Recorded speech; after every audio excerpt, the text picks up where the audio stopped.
Alright, so this is the first part of the build series. It's the second part in the video series of building the GMP M4 gas blowback kit. The first step is to install the trigger group in there, the trigger, hammer, the sear, all of that.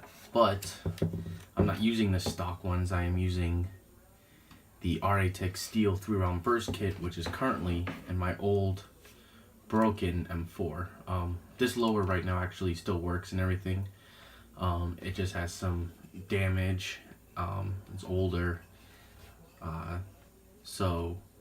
the internals, the hammer and everything still works. It's just the upper receiver that had a lot of damage that I couldn't fix. So I'm gonna take all the trigger group and everything out of here, and I'm gonna put it into the new receiver. So this is the first step, is just putting in the trigger. So let's get the pins out of here. Most of the tools you're gonna need is a pin, or you can use Allen keys. Obviously it's not good for the Allen keys. It'll bend them and could damage the Allen key head. So, but you can. When I first got this kit, or my first kit, I just had Allen keys. I didn't have a punch. So that you're gonna need a screwdriver, both Phillips and regular. There's only a couple things that require Phillips bit, but it's also good to have the flat bit to help you maneuver things around. But here we go. So you can take out the hammer assembly first.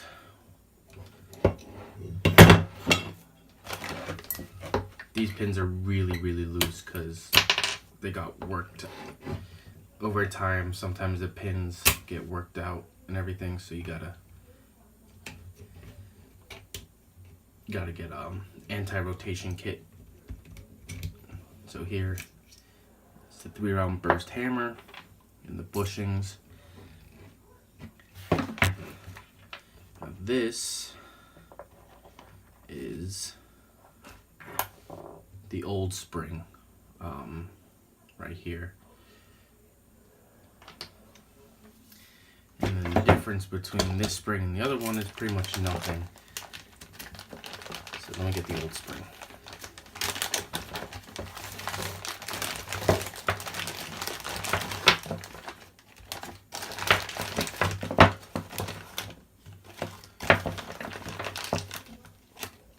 Here's the stock trigger group that you get, or stock hammer.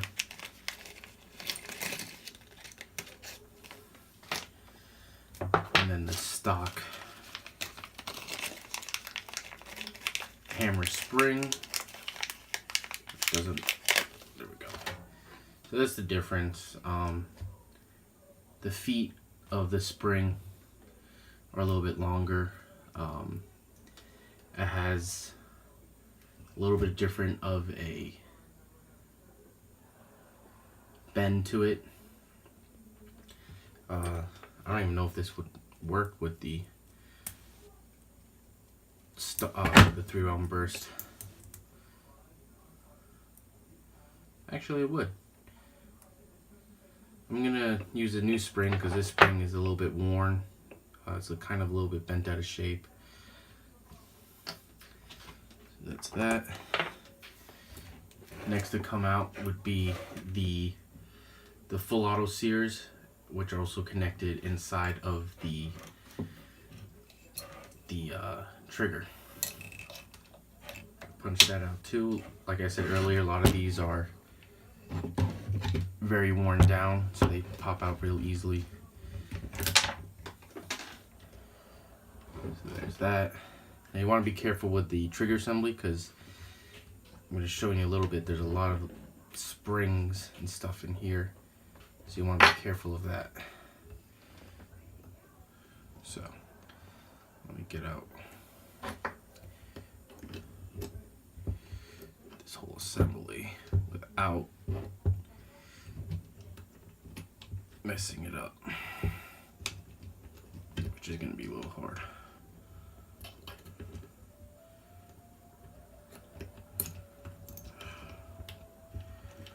Just going to have to take out the sears. Now on the regular stock kit, the full auto sear is just one. It's just one sear. There's not two. These are two because it has 3-round burst.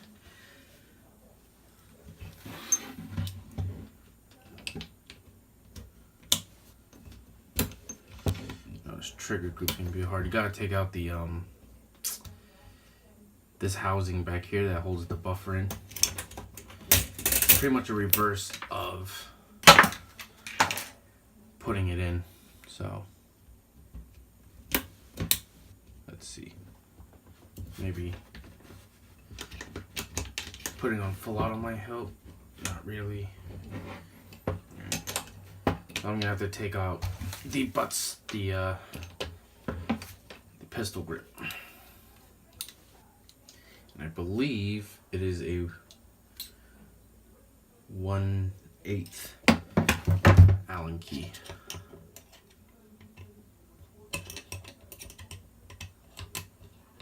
Nope, it's smaller. 7/64.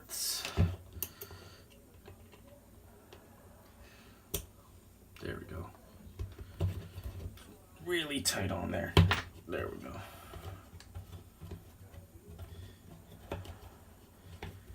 Now having an actual Allen key set that has a regular screwdriver handle would probably be a little bit better, but this is gonna have to do. It's not a really long screw or anything.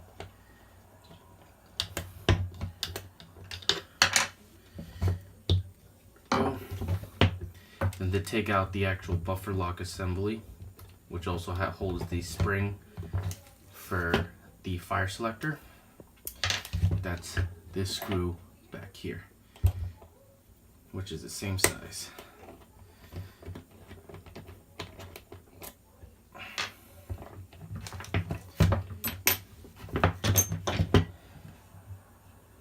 Make sure the retention pin is out.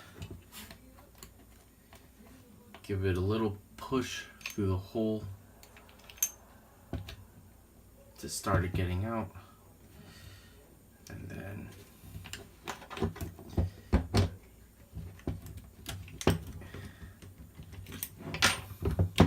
it should work its way out.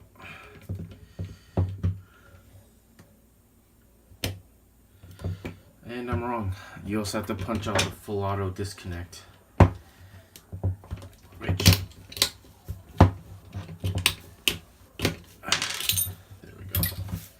I don't really care for a lot of the internals in here. Alright, so now it just fell out. So that's everything out except for this and this. Now this is I believe a King's Arm or WA buffer lock housing. This is pretty much an upgrade to the stock one. The stock one has an aluminum pin up here to hold the buffer lock in. This one is steel, so it is a little more robust piece, because the first one on this gun was broken. Alright, so the first step on actual building is putting in the trigger.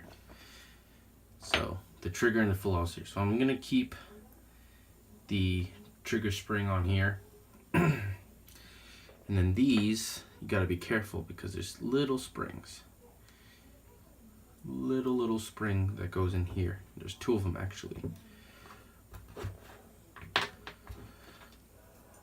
One for the semi disconnect or semi sear,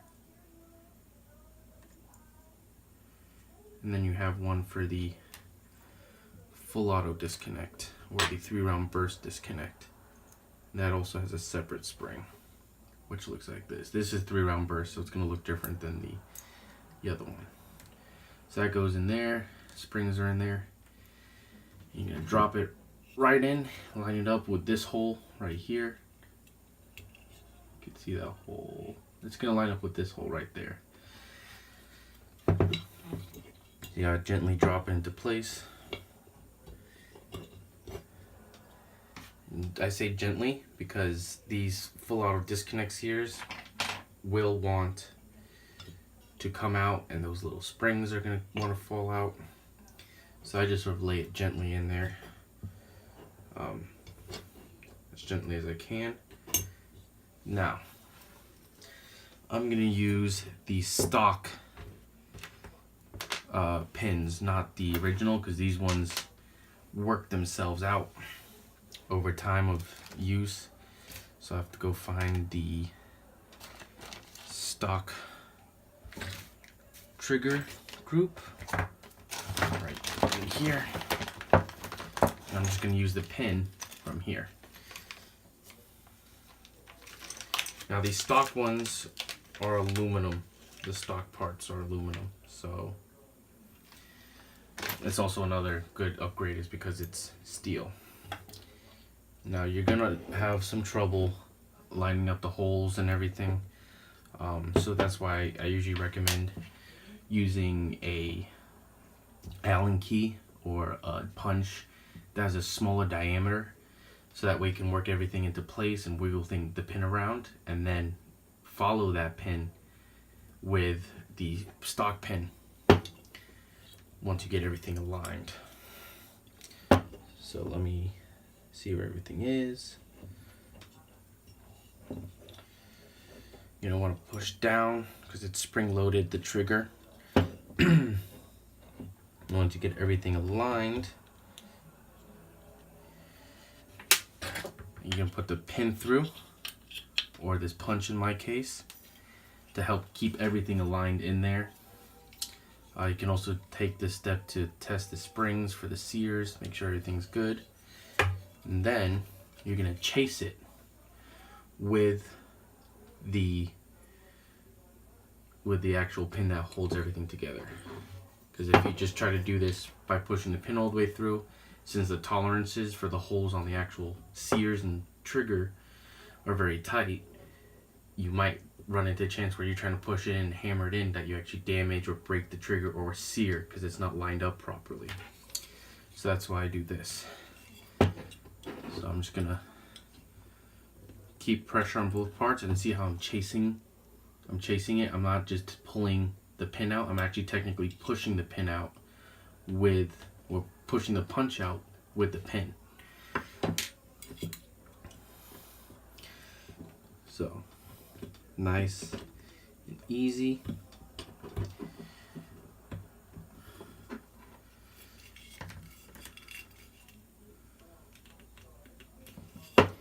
Now these will be very, very stiff putting these pins in because the powder or whatever coat they use does make the hole a little bit smaller. So sometimes you might need a little tap. There we go. Just a little tap to loosen the hole up a little bit. You don't want to go crazy and try to drill it out or file it out, because then you might make it too big and then the pins will definitely loosen while you're using the gun. So, you know, keep everything under pressure and just maybe do some light taps just to get everything.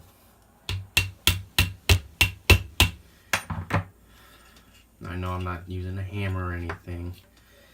I don't want to use a hammer. I want to use you preferably want to use like a mallet or something, because mallet has plastic on it, which will allow you to not scar or mar up the metal finish. There's nothing like building a new gun and scraping or damaging the metal. This pin is actually giving me some trouble because the hole is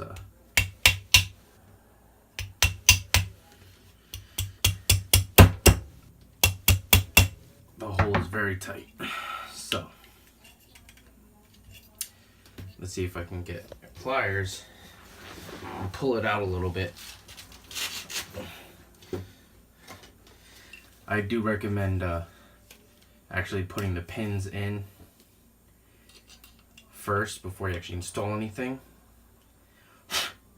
and then putting the trigger and everything in, because if you run the pins through the holes first, it might push out any of the finish that was making the hole too small. So go.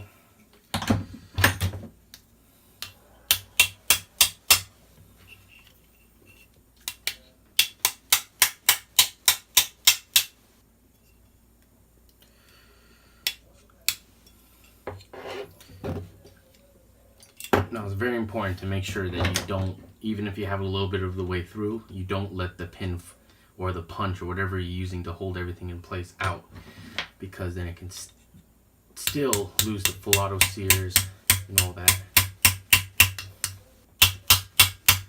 So you want to be careful of that. Now this 3-round burst trigger group is a lot harder to install than a regular full auto, because you have those 2 sears, whereas on the 3-round burst you have 2 sears that are inside of there. So it is a lot harder to keep everything aligned. You could possibly install this 1 sear at a time and work the pin in through, but I'm just doing it this way. So, trying to figure out how many. Yeah, I didn't get any of the sears yet.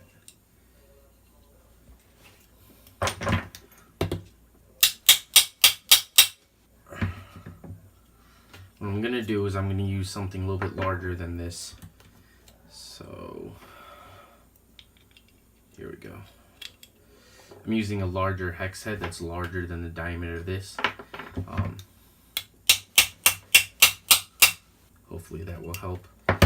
Maybe I might have to go 1 step bigger. Where's the other Allen key that I used? So you can't pull it out, you just have to hold down the sears inside of the actual trigger.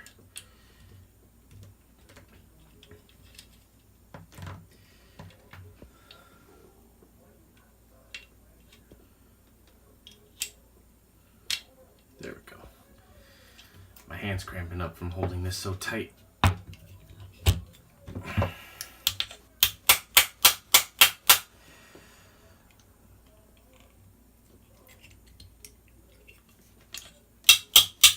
There we go. Now, to not scratch up the surface, I'm going to use the plastic of the Allen key.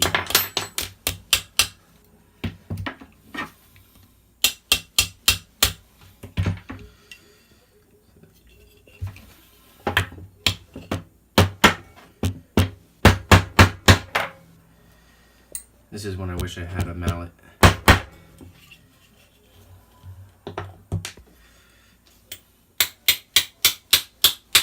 There we go. So that's the hardest part right there, is with the 3-round burst kit. Next is the hammer. Now on 3-round burst hammer kit, what makes it different from a regular hammer, this is the regular hammer. It's pretty much symmetrical on all sides. Nothing special. On the 3-round burst, I'll show you, is you have this little ratchet system. You can see that. Now that is what allows you from going full auto into 3-round burst. You do not want to take this off. I think that was one of the instructions, was if when you get this, do not take this ratchet system off of the actual trigger. Everything looks fine. There's a little bit of play in it. I don't think there's anything to be worried about. I was having a few issues with the 3-round burst when using it before. I don't know if it was because of the actual receiver or if it was because of this trigger group. It would fire semi on 3-round burst, and then it would fire 3 rounds, then go back to semi, and then 3 rounds again. Not too big of an issue for me. If anything, I might be able to just replace the hammer itself and not the whole kit, because the whole 3-round burst kit is expensive. Now, when putting this trigger group in, or this hammer in, you want to make sure these legs on the hammer spring go underneath the pin and trigger. So the pin that we just put in, you want to make sure these go under it. So you sort of have to go in and then hook back. So I'm going to put it in, and then it will take a little bit of working to get in.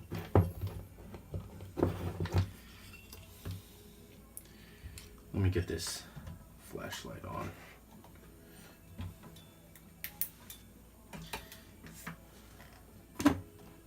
And not in the way of the camera. There we go.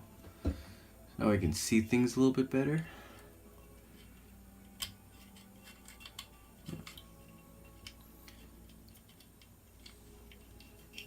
There we go. Make sure. Now when you put the pin in for the hammer, I can get it, there we go.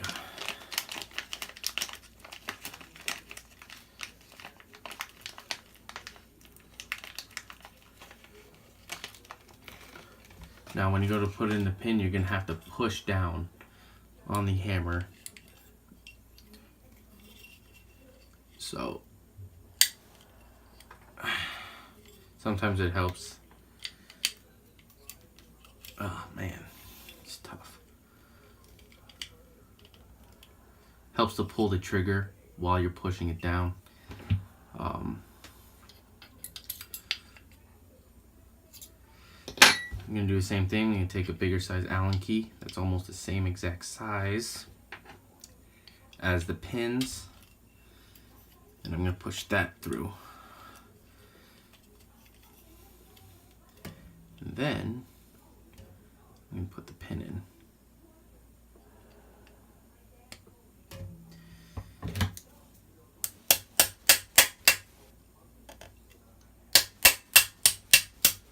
Like I said, this one's a little easier because you don't have a bunch of little other parts, just the actual hammer.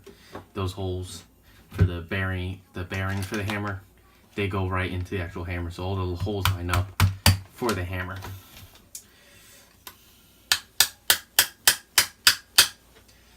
So that is the trigger group.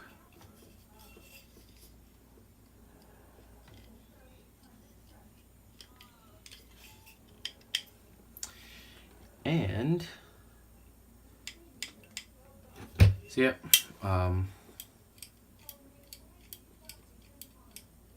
everything looks fine.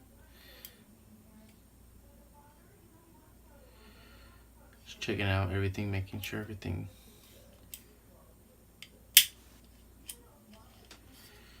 Something's not quite right. I can't pull the hammer down. Get the punch this pin out.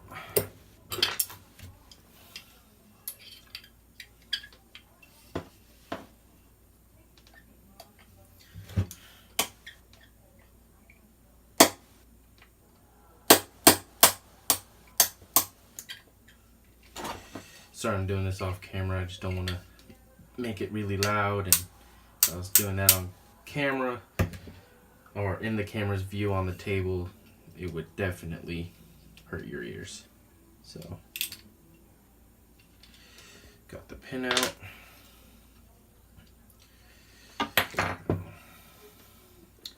Let's see what's going on.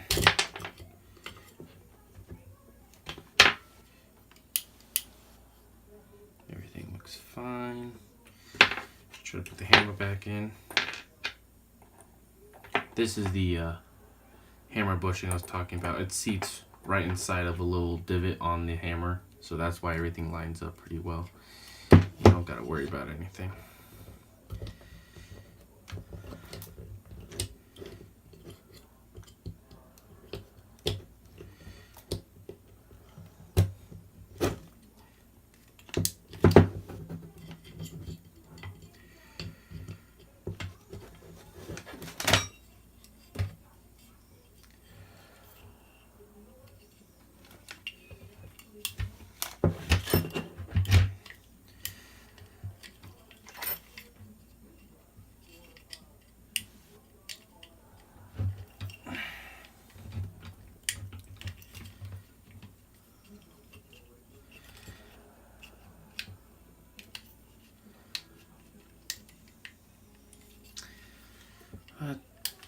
There we go. Iron, and I just lost. There we go.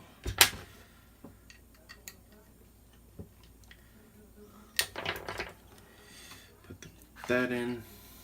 Allen key. Line up everything.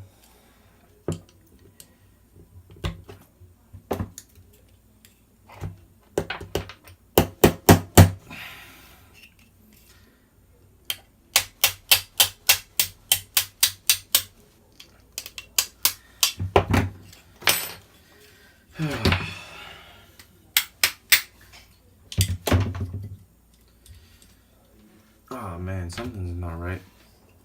I can't seem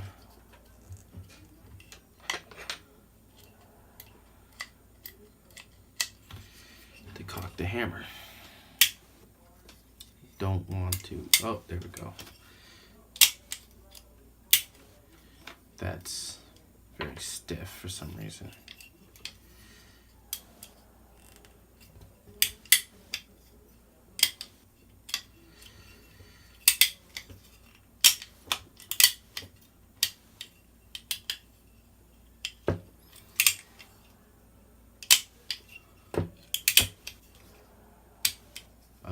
I see.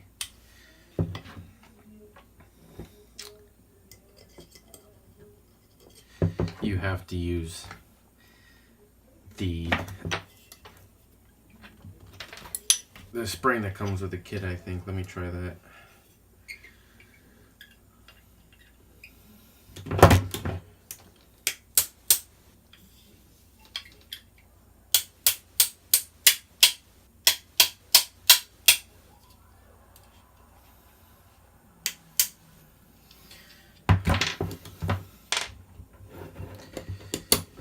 I think I remember this from when I first installed it. The regular, yeah, as you can see, the damage to the regular spring, or the stock spring for the full auto kit, is really messed up. So let's try the spring that comes with the 3-round burst kit.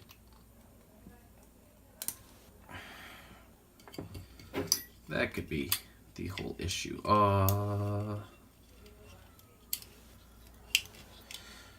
Get everything lined up again.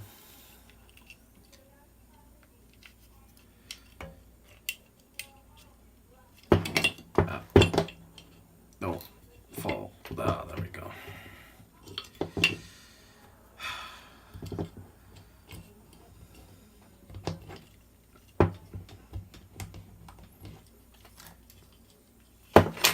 A lot of this trigger group stuff is just very fiddly work.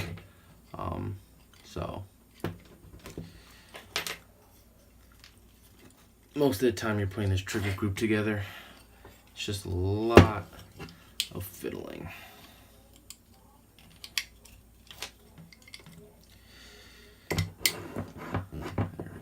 Oh, that's close. I'm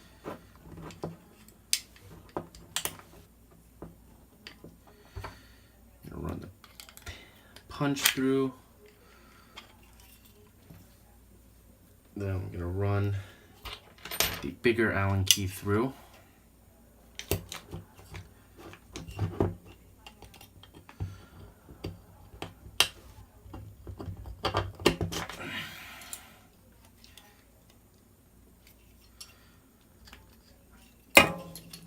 actually,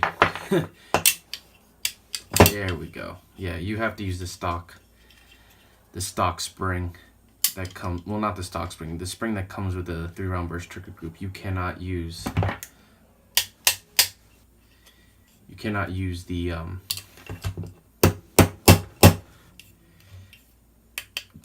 spring that comes with the kit. This pin doesn't want to come out or go in. Ah, there we go. Hole wasn't quite lined up. There we go.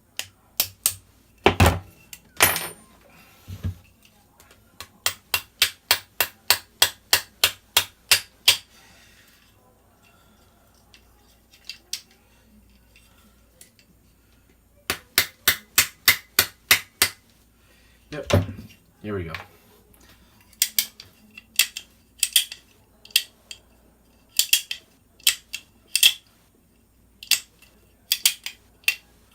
So this is going to be part 1 of the build series, or technically part 2.